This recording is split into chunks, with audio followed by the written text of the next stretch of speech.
This is DBrief, brought to you by the Australian Industry Group.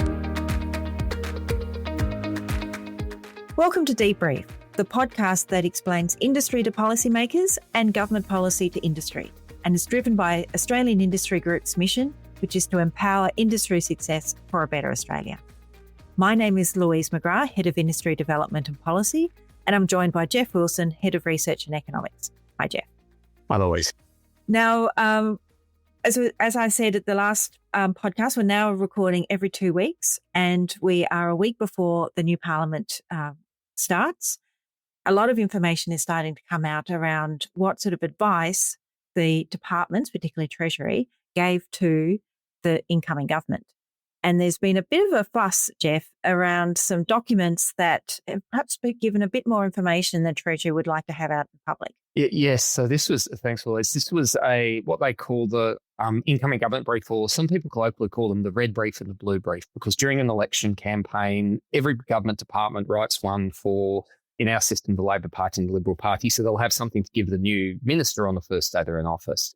Journalists love to put in freedom of information requests for these documents because they contain lots of interesting stuff, and typically they get redacted quite heavily. In this case, the journalist, I think it was the ABC, correct, Louise? Put in a request for the one for the Treasurer.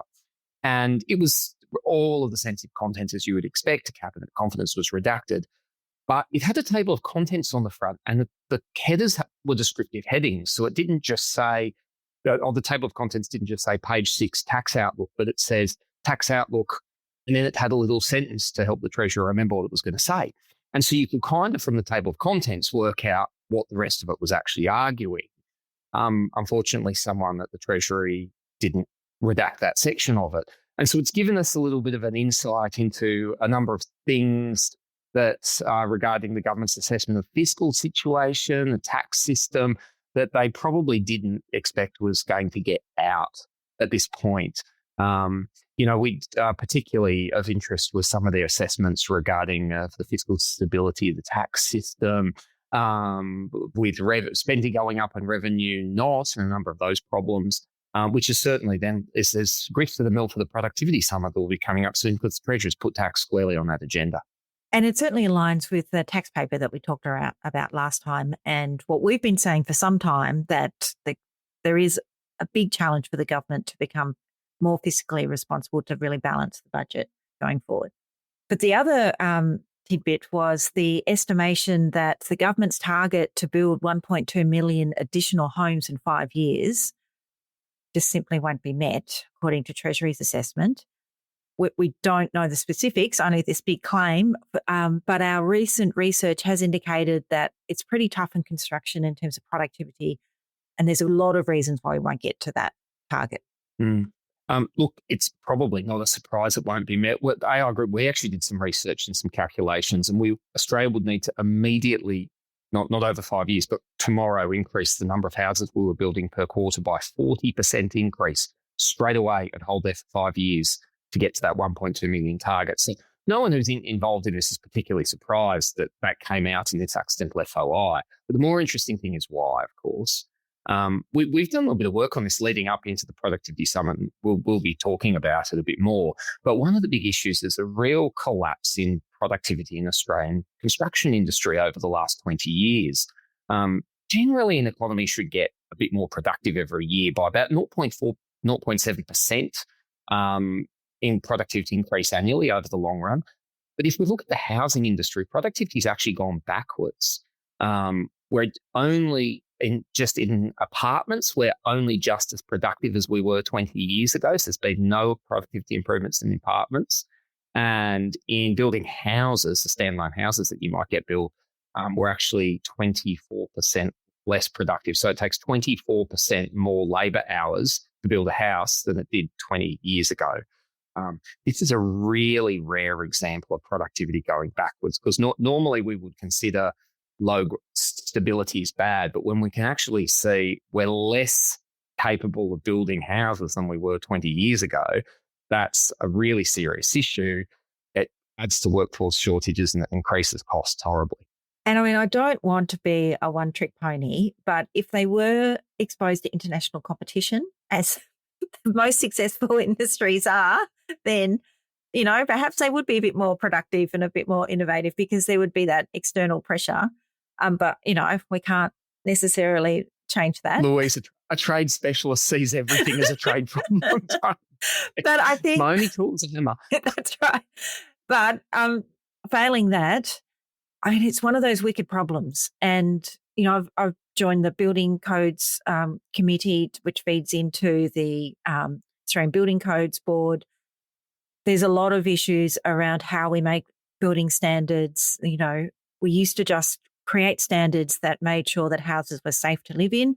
Now we overlay a whole range of things such as fireproofing, 6-star energy and all sorts of things. And that coupled then with planning regulation. Also, I think people forget the link to finance. So there's a lot of talk around modular building, but our whole financial structure when you're building a new home, which thank God I've never done, is around certain building milestones. So you've got to lock up, you've got to utilities connection, all these sort of steps. And the banks are set up with that.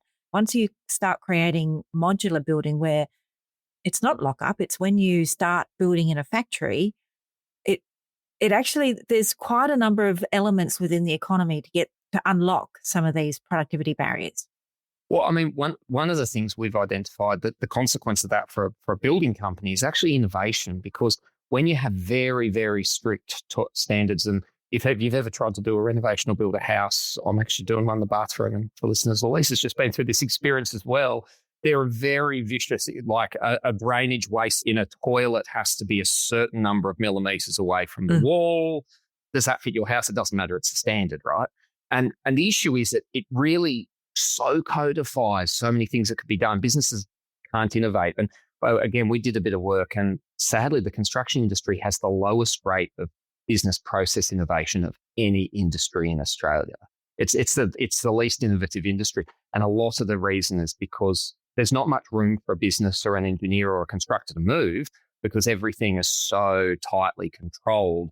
They can't adopt new practices because, well, what if it's not exactly the same as the standard? And that's one of the reasons. This is an industry that can't innovate because of the many of these standards. And I don't know, Louise, if you want to share some more bathroom renovations horror stories. Well, yes. So my advice to listeners is don't try to renovate a 120-year-old house, because whatever you've got built, it is no longer to code anymore. And yeah, you have to change everything. And listeners, I'm starting a bathroom renovation in 5 days' time on a 90-year-old house. So thanks, Louise. You've really made me feel positive about our experience coming up.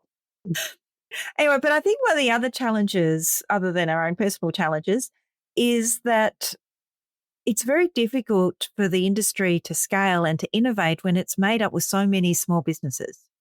And the structural problems of that in terms of cash flow and, head space and all that sort of stuff to innovate. I'm really keen more broadly that I think we're such a small market, it does help if companies can merge and,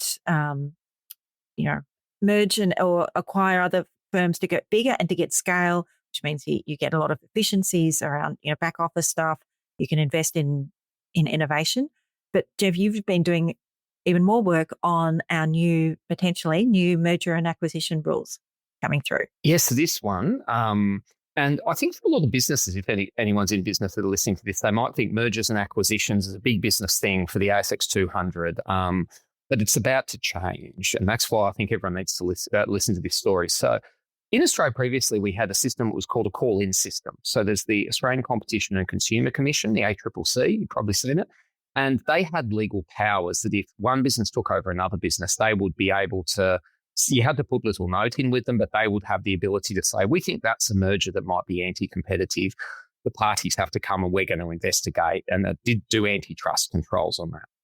We've had that system for a very long time, but as of, from just the 1st of July this year, there'll be 12-month phase and we're moving to a different system, which is not a call-in, but an everyone in. A mandatory and suspensory system is what it's legally called. So everyone over a certain size threshold who wants a business that wants to buy another business will have to go to the ACCC and say, may I have permission to do so? So the burden of proof of authority is effectively reversed. This is going to be a challenge for a couple of reasons. Now, the governments and the ACCC, they think that the overwhelming majority of mergers are going to be approved because most mergers don't pose a challenge to competition. But there's a couple of areas where this might get difficult. And one is particularly in the area we see this in construction here. It's also in a lot of care economy industries like childcare, aged care, a lot of the service companies that supply into that. There's going to be special rules for what they call serial acquisitions. So if a small business buys another small business and then another small business and another small business, previously that wouldn't have crossed over the threshold because it'd be a $2 million business buying a $2 million business. But there's now going to be a new system where all those little steps can add up to something, and they're going to have to be subject to assessment at the same level that you would have if two giant stock market listed companies went through a purchase for each other. This is going to be a lot of regulatory burden for the time you have to take to do it. It's also going to be a lot of cost on the businesses because you have to pay a fee to be mandatorily reviewed. And depending on the complexity of your application, that fee could run up to $1.4 million.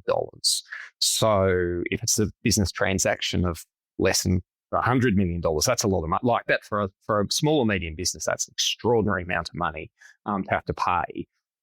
So we've been looking at this issue. AI Group has done some advocacy in that those fees should scale to business size. We don't think a small business should pay the big business fee. But yeah, this is going to be a challenge for getting some consolidation in construction and care economy, which is those areas where we need that size to get innovation and productivity going. Yeah, I agree. I really think, Australia, of course, is built on small business, and it's really important that we have a diversity of sizes and a diversity of businesses in our economy, because they have all different sort of roles. But it's also really important to have some large companies who can provide some scale, lead the market in innovation, invest in R&D, and hopefully lift more broadly productivity. Well, we might take a break there, Jeff, and then come back and tackle the Trump tariffs. Evergreen topic. The largest Australian workplace changes in over a decade Underpaying are about to workers impact could your result business. in crippling fines. There'll be new rules about when a casual employee The laws are has the right employees will have the right to disconnect. Workplace laws are changing. Pay attention or pay the price. Safeguard your business with Australian Industry Group. The legal experts at Australian Industry Group will help you navigate the new legislation and prepare your business for the changes. Become a member today at aigroup.com.au. Hi, everyone, and welcome back to DBrief. We'll be talking with Louise now about what is probably going to be a perennial topic on this podcast for a few many months to come, which is tariffs, particularly Trump and US tariffs. Now, when we last spoke, we said that July 9 was going to be D-Day, when Trump had earlier in the year promised that all of these tariffs in different countries were going to be settled, determined. We're recording today just about a week after that, and they haven't been yet. Some of them come out, some haven't. And so we think this may be, unfortunately, Louise, become a regular section where Louise explains what crazy tariff stuff Trump has done in the last fortnight since we last talked about it. Yes, well, just let me get my tea leaves out, Jeff. Try to predict what's going to happen. So we waited for the announcement. Australia wasn't really mentioned. Some countries were, though: Vietnam, Japan, South Korea. And we actually put out a press release. I think we got a request from a journalist asking us what we thought. And we said, well, no, we don't fear that the 10% will remain. We fear that the tariffs will increase. And they didn't take that up. I don't think they believed us, but it was quite a legitimate fear, and it proved to be true because many of the countries, so Japan in particular, I think it was 25%, is that right? And now it's 30% or something like that. EU has 30%. So actually everyone was punished for trying to do a deal. So I'm not sure what message that sends. But some countries, I mean, Brazil in particular is now under even more pressure with higher tariffs. And there's a particular review going in, which I think was just started today, I noticed online. I mean, the upshot is that no one really knows what's going to happen. I know I keep saying this, but we keep on our group website a page called US tariffs. We've dated every time we update it. We put in the actual advice, the instructions from US Customs, from the White House. Don't rely on news reports for what's happening. So we also, Trump mentioned in passing, there may be 200% on pharmaceuticals. Everyone keeps asking me, what does that mean? Well, who knows? Because until we actually see what the advice is, what the order looks like, we can't predict. There is a provision, which I know the companies who are benefiting from it don't like to mention it, so I won't mention it, but there is a provision that is still being honoured that prevents tariffs being put on products that are designed specifically for disabled people. That's still being honoured. Now, you would wonder, is it just devices? How broad could it be? Could it be pharmaceuticals? You know, some of those products, it's a bit hybrid. It's hard to sort of distinguish. But it's just a whole lot of mess on supply chains at the moment, Jeff, which I know that you're about to look into. Yeah, we are. Before we go off that, Louise, I think a lot of people wouldn't realise what pharmaceuticals means in a trade sense as well, because you think it means medicines and things you need a prescription for, but it does mean hand cream. If a lipstick has a like vitamin E in it, it could even be cosmetics depending on how the class. But the other one I wanted to was the metals going up from 25 to 50, for some, which is a large part like that. That is on an Australia issue. Yeah, and that is really hurting. Sorry, I thought we'd mentioned that last fortnight. Yes, it's gone from the tariffs on metals have gone from 25 to 50, and it's the derivatives. So the steel tariffs are one thing; it's the derivative products. I don't know, how would I describe it? So if you have a table and it's got metal legs, you'd have to calculate the percentage of the value that is that metal, where you got the metal from, did you pay dumping duties, put that on a special form that no one's ever seen the like of before, and send that into customs. It also means, I mean, there's all the extra paperwork, there's a disruption, the uncertainty, but it's actually forcing companies or exporters to share a lot more of their supply chain with their customer. And people always avoid that, because at some point, some companies say, well, why do I even need you? I can probably go to this person direct and then make my own table, to take that example further. And I think, I'm really strong against any regulation that imposes obligations into a private commercial relationship, because I just don't think governments should be part of that. But automotive products are still on the target. That's the bigger problem. Like using your table, you can imagine it's got like 4 screws in it, but you've got to fill out the form for the 4 metal screws to worth 50 cents and pay a 10-cent tariff on that, which is not going to change the price of your table in the US market, but like just the paperwork and where did the screw come from, which country, don't even know. You've got to ring your supplier. The cost of it, the tariff's not for some Australian companies, the tariff's not actually the problem. It's all of the reg burden you're going to have to work through to get to a tiny tariff that's not going to make a difference. Yeah. That's right. And I've described a scenario where it's straightforward, where you're getting your steel from. Steel is a highly recycled product. And, with ESG concerns, et cetera, enthusiastically recycled in many cases. And it's a good thing, but it is, by the way. Yeah. It is a good thing. And I was speaking to one member, trying to calculate all this, and I think he had a tool or something. And he said, but the steel's all recycled. When you can't even, it's like saying, where do the grains of sand come from? It's really, really difficult. And we thought we had to know about supply chains and where things came from during COVID, but this is really going to have an impact. And so some of the agreements that we're reading about, we haven't seen the actual paperwork. So I'm, loath to really go into too much depth, but there's talks around banning transshipment. And so the deal that was reported for Vietnam, I think they got a 40% tariff, but it was 80% if it was transshipped product from China. I'm not confident that the MAGA people understand what transshipment is. Traditionally, transshipment is, you're shipping something through to Singapore, just as you do with your flights. You change in Singapore to a more direct airline. Same with ships. Send it to Singapore. You doesn't go into the market. You just change ships and move on. That's pure transshipment. Illegal transshipment is when you put the product into a market, you try to wash it a little bit so you get a different country of origin status, get a lower tariff rate, and then you move it.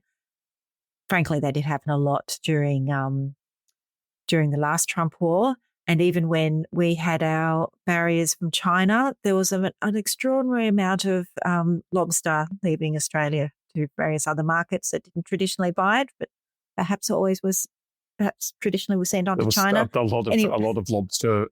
People in Hong Kong ate an extraordinary amount of lobster for 12 months, didn't they? Yeah. Yes. But anyway, well, I'm sure everyone is doing the right thing. So that is illegal transshipment. I'm not confident that this White House understands what they're trying to stamp out. And as I've mentioned before, Australian exporters rely heavily on Chinese imports for all sorts of things. So in that table example, those nuts and bolts would probably come from China, potentially the legs, who knows. And there's all sorts of product rules for every product in the world that not many people in the country know, but Jeff and I do know all about them.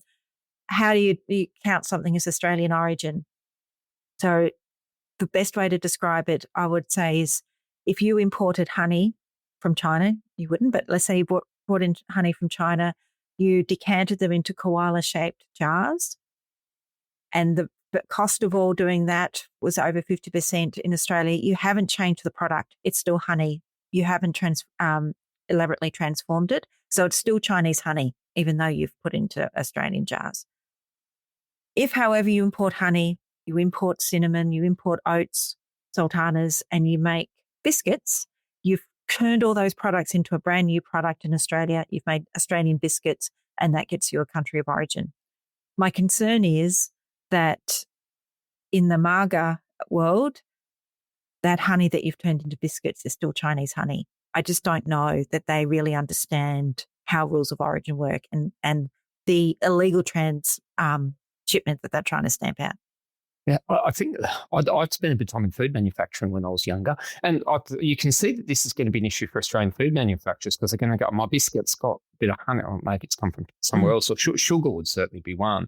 Yeah, sugar comes from Thailand. Well, if that's going to be a derivative, can I get some Brazilian sugar in instead, which there's probably going to be a lot of, because Brazil just got the 50% tariff from the US, so it's going to now be finding somewhere else for a whole lot of sugar to go.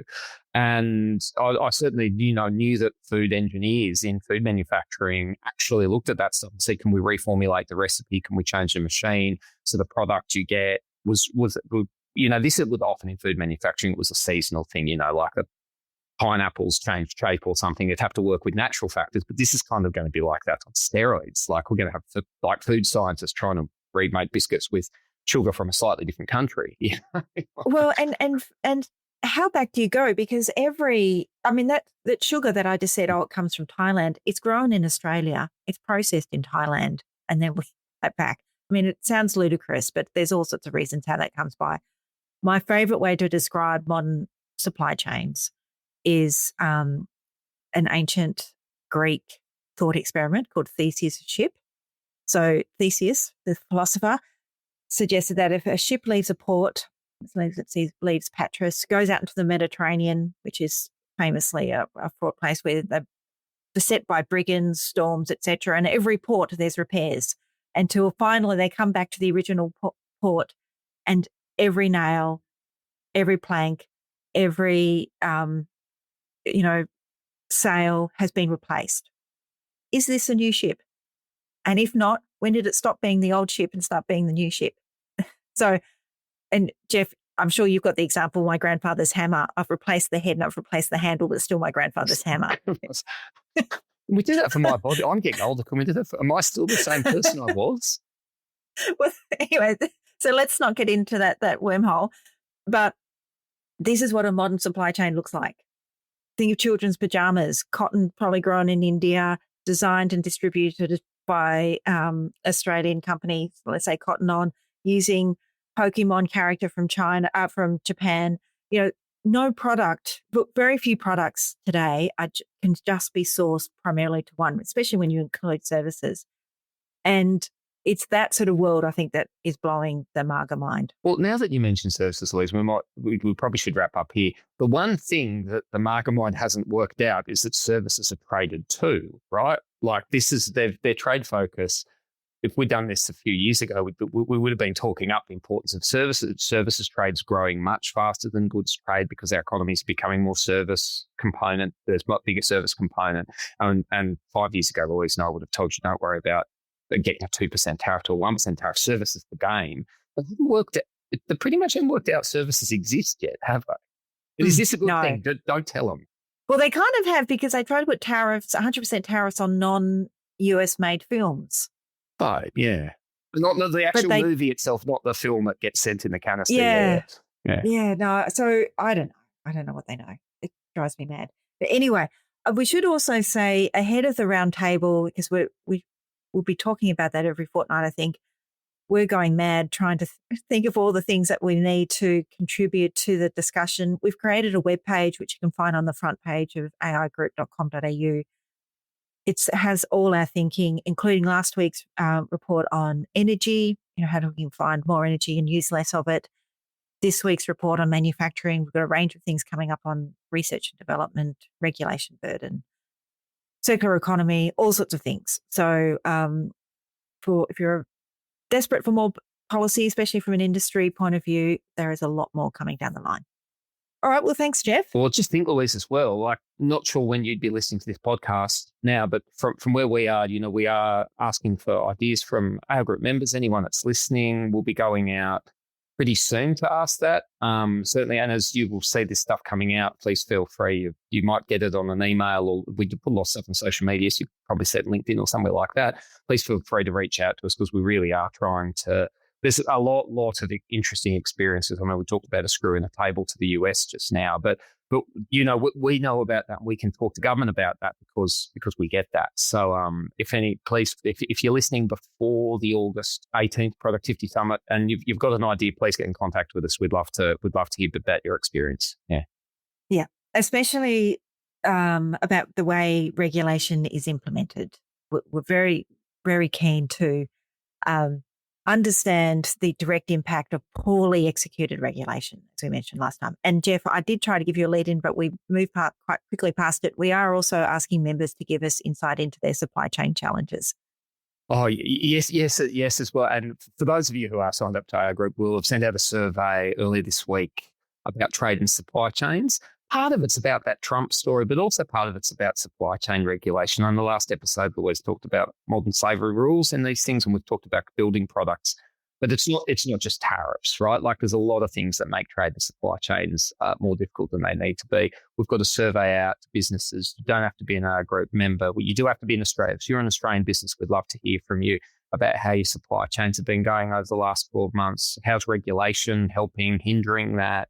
And again, this is going towards something we'll be back and talking about in October, but this will be a large insights from industry that we'll be able to get in front of the government, DFAT, Treasury, those kind of agencies later in the year. So we can really, government's got the best information of what this feels like for business. So they don't fall into the trap of assuming they understand what the effect of the Trump tariffs is on Australian business. The best way to do to get to that is to ask Australian businesses themselves. Exactly. Okay, thanks, Jeff. Now, if you found this podcast via the AI Group website, please do subscribe on your usual podcast platform so you don't miss our next episode.